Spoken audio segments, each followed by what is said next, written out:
आनंद online classes में आप सभी का स्वागत है। मैं आनंद आपके साथ। और बच्चों, मैं आपके साथ आज एक बहुत ही बेहतरीन चैप्टर बताने जा रहा हूँ।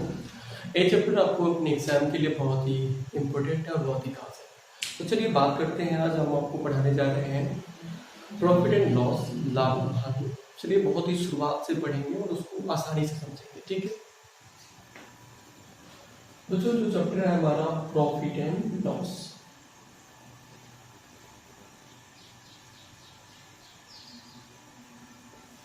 ठीक है। अब इस चैप्टर में हम सीखेंगे इस चीज को पढ़ेंगे कैसे, क्योंकि चैप्टर बहुत ही खास है आपके एग्जाम के लिए, ठीक है। पढ़ रहे हैं लाभ एवं हानि, ठीक है। तो बच्चों, लाभ और हानि में हम पहले इस चीज को जानते हैं, इसमें होता क्या क्या है।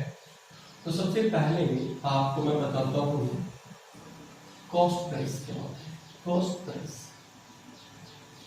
कॉस्ट प्राइस को हिंदी में क्या कहते हैं बच्चों? क्रय मूल्य, ठीक है। मतलब वह मूल्य जिस पर किसी वस्तु को खरीदी जाती है,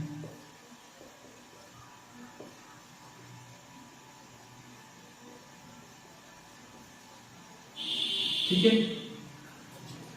सेकंड होता है हमारा पास सेलिंग प्राइस, मतलब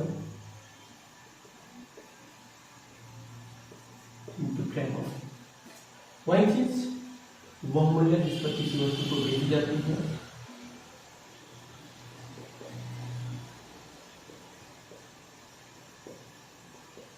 वस्तु को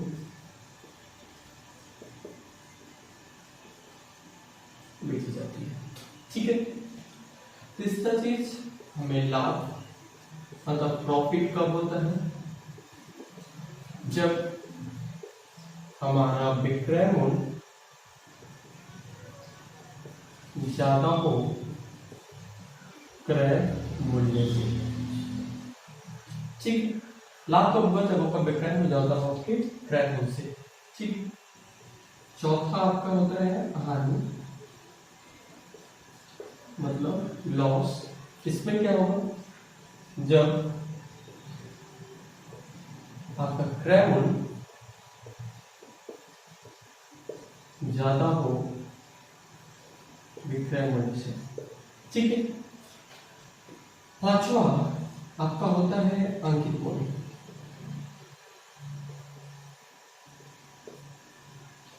अंकित मूल्य बच्चों वह मूल्य होता है हमारा ट्रेड प्राइस, वह मूल्य जिस पर छूट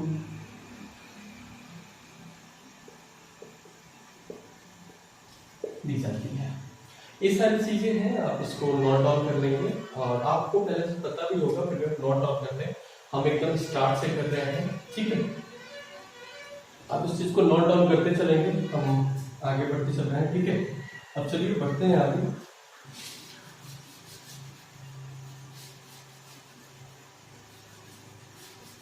अब इसके जो कुछ इंपोर्टेंट फॉर्मूले हैं वो नोट कर लेते हैं हम। अगर आपको क्रय मूल्य के बारे में आपको बता दूं, क्रय मूल्य के आपको क्या करने हैं। तो अगर आपको क्रय मूल्य निकालने हैं ना, तो सबसे बेस्ट तरीका होता है कि आपको जो विक्रय मूल्य दिया है ना, इंटू विक्रय मूल्य इंटू आपको 100 ऊपर रखने हैं और लाभ या हानि जो होगा, लाभ या हानि वो आपको नीचे कर लेना है,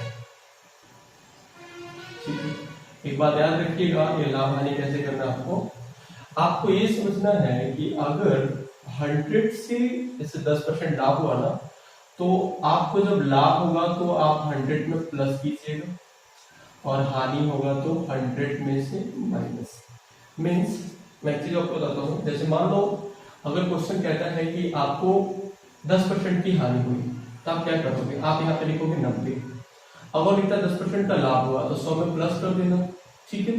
तो आप यहाँ पे लिखोगे 110 करोगे, आंसर हो जाएगा। सेलिंग प्राइस निकालने के लिए आपको क्या करना होगा? आपको क्रय मूल्य इंटू जो लाभ या हानि होगा 100 प्लस और माइनस बाई आपको कर लेना है 100, ठीक है। प्रॉफिट कब होगा? प्रॉफिट के तो 3 फॉर्मूले हैं। पहला चीज, अगर प्रॉफिट का, तो आपको क्या करना है, अपना विक्रय मूल्य में से अपना क्रय मूल्य को माइनस कर लेने हैं। अगर आपसे पूछा जाता है कि लाभ परसेंट निकालो, तो आप क्या करना, जो लाभ होगा ऊपर कर लेना बटा क्रय मूल्य इंटू 100। बच्चों याद रखना, लाभ या हानि हमेशा क्रय मूल्य के ऊपर ही रखी जाती है, तो क्रय मूल्य हमेशा नीचे रहेगा।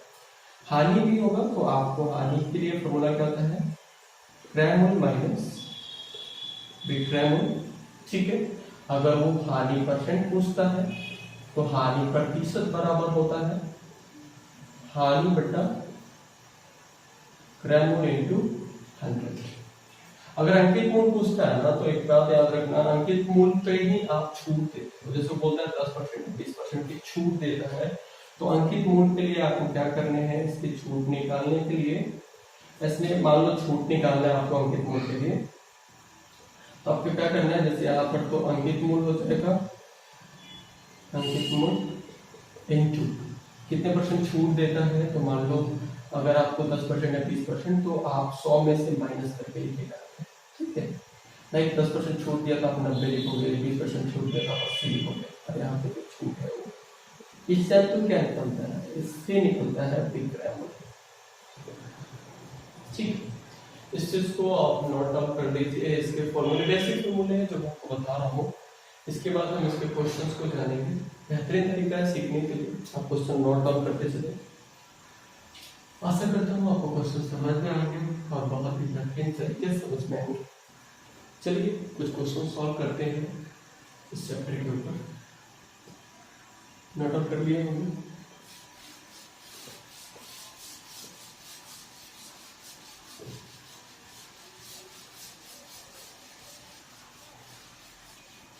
चलिए बच्चों, एक क्वेश्चन सॉल्व करते हैं छोटा सा।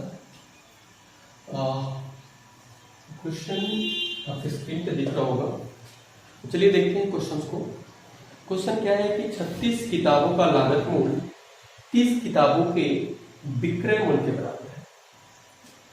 36 किताबों का क्रय मूल्य 30 किताबों के विक्रय मूल्य के क्या चीज है, बराबर है। बहुत ही बेहतरीन क्वेश्चन। 36 किताबों का क्रय मूल्य 30 किताबों के विक्रय मूल्य के क्या है, बराबर है।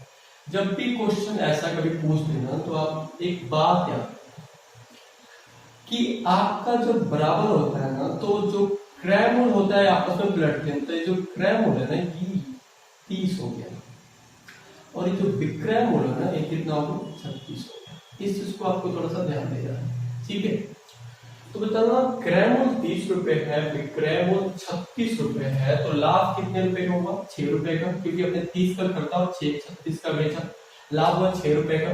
तो आपसे पूछा है लाभ परसेंटेज पूछा है, तो लाभ कितने का हुआ, 6। लाभ या हानि हमेशा क्रय मूल्य पर रखी जाती है, तो क्रय मूल्य कितना है, 30, और इंटू क्या हो गया, 100। आप 6 बच्चे 30 काट लो, 20 बच्चे कितना हो गया, 100, ये रहा 30% और ये रहा आपका आंसर। ठीक है, आशा करता हूँ क्वेश्चन समझ में आए होंगे आपको। ठीक है, नोट डाउन कर लिया हो गया। चलिए नेक्स्ट क्वेश्चन देखते हैं।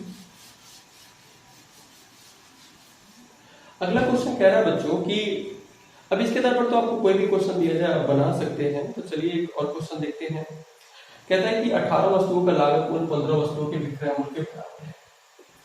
क्वेश्चन है सेकंड, 18 वस्तुओं का लागत मूल्य कहो या क्रय मूल्य कहो, 18 वस्तुओं का क्रय मूल्य 15 वस्तुओं के विक्रय मूल्य के क्या है, बराबर है। वही मैं बता रहा हूं कि जो क्रय मूल्य है वो इधर हो जाएगा और विक्रय मूल्य यहां चला जाएगा। मतलब 15 की वस्तु 18 में बेची जा रही है, तो आपको लाभ कितना होगा, 3 रुपए का, और आपसे पूछा है लाभ परसेंटेज, तो 3 रुपए बटा क्रय मूल्य कितना है, 15 इंटू कितना हो गया, 100। 3 बच्चे 15 और 20 बच्चे 100, आंसर कितना हो गया, 20%, और ये रहा आपका आंसर। बहुत ही बेहतरीन है, आप इसको नोट डाउन कीजिए।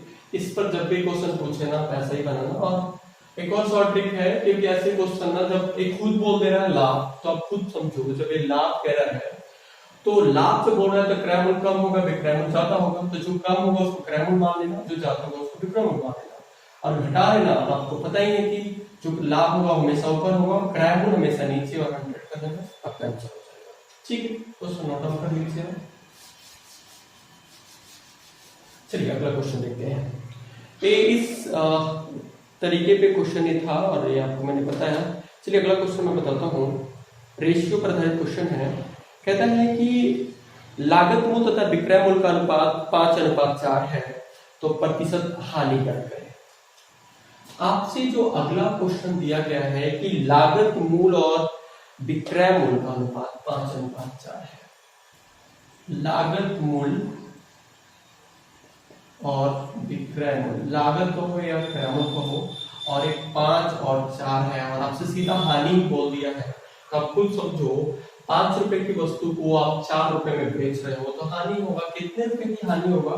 तो डिफरेंस कहोगे भाई 1 रुपए का। क्रय मूल्य हमेशा कहाँ रहता है? नीचे। तो क्रय मूल्य है आपका कितना? 5 रुपए इंटू कितना? 100, और एक कितना बन गया? 20%। और 20% आपको क्या हो रही है? 20% आपको हानि हो रही है। आपसे हानि तो पूछा था ना, और ये रहा आपका आंसर। आप इसको नोट कर लीजिए। इस पर जो क्वेश्चन आएंगे आप ऐसे ही बनाइएगा, रेशियो पर आधारित क्वेश्चन। ठीक है, चलिए अगला क्वेश्चन देखते हैं। अगला क्वेश्चन कैसे बनाए जाएंगे?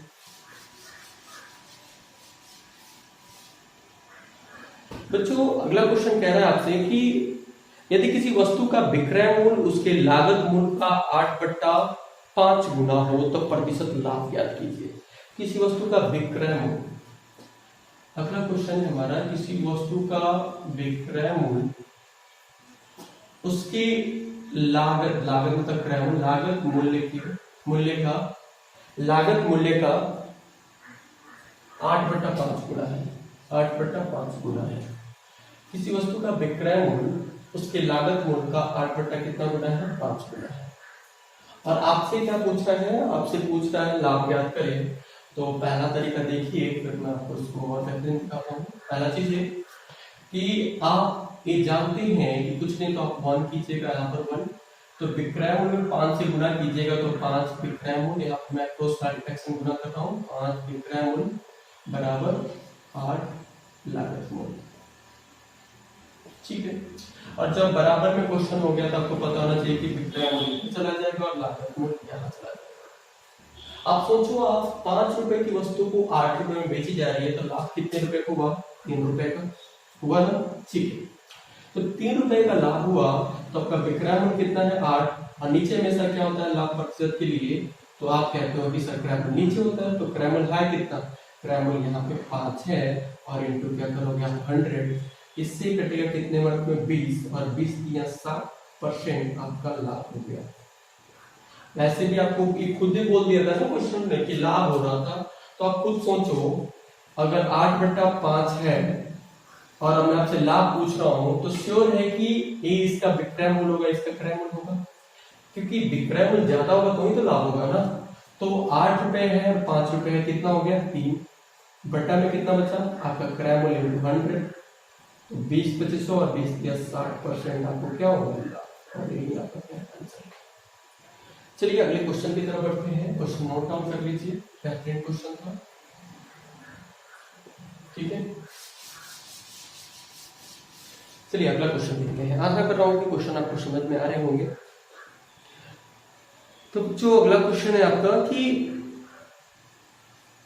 कहता है क्वेश्चन कि 76 रुपए में एक वस्तु को बेचने पर 52% लाभ होता है। 76 रुपए में एक वस्तु को बेचने पर 52% लाभ होता है। यदि इस वस्तु को 75 रुपए में बेचा गया होता, प्रतिशत लाभ कितना होता? क्या क्वेश्चन कह रहा है? किसी वस्तु को अगर मैं 76 रुपए में बेचूं, 76 रुपए में बेचूं, तो मुझे लाभ जो होगा वो हो जाएगा 52% का लाभ। 76 रुपए में बेचने पर लाभ कितना परसेंट का होता है? 52%। 52% का लाभ है बच्चों, 52% का लाभ। ठीक है, तो 52% का लाभ होता है, तो मैंने आपको क्या बताया, जब लाभ परसेंटेज में बढ़ रहे हैं तो आप इसमें 100 प्लस कीजिएगा, क्योंकि परसेंट का मतलब 100 होता है। लाभ होता है तो प्लस में करते हैं, हानि होता है तो माइनस में। तो क्या मैं इसको 152% लिख सकता हूँ? देख सकते हो, ये 76 रुपए को बेचने पर आपको 52% क्या होता है लाभ। अब क्वेश्चन कहता है आगे कि अगर इस वस्तु को मैं 75 रुपए में बेचता, अगर 76 के बजाय मैं 75 रुपए में बेचता, मैं इसको बेच रहा हूँ मतलब एसपी कर रहा हूँ, तो लाभ कितना होगा मुझे बताना है। क्या 76 रुपए चीज पर 52% का लाभ तो 100 में प्लस करना था क्योंकि लाभ हो रहा था, तो 75 में बेचेंगे तो कितना होगा। क्या ये इससे ये कर सकता है क्या, कितने मत में कटेगा, 2 मत में कटेगा, 70 गुना कितना होता है 100। और आपको बताना चाहिए कि ये दोनों हमेशा गुना होता है क्योंकि ये नियम आप जानते हो क्रॉस प्रॉफिट एक्शन, अगर आपने मिनट 10 लिए होंगे तो 75 गुना कितना होगा 150। अब मुझे बताना ये लाभ हो रहा है तो परसेंट 100 भी तो डाल पाते ना, तो 100 तो अपना माइनस करोगे, बचा कितना 50% लाभ, आप चीज को 75 में बेचेंगे। ठीक है, बहुत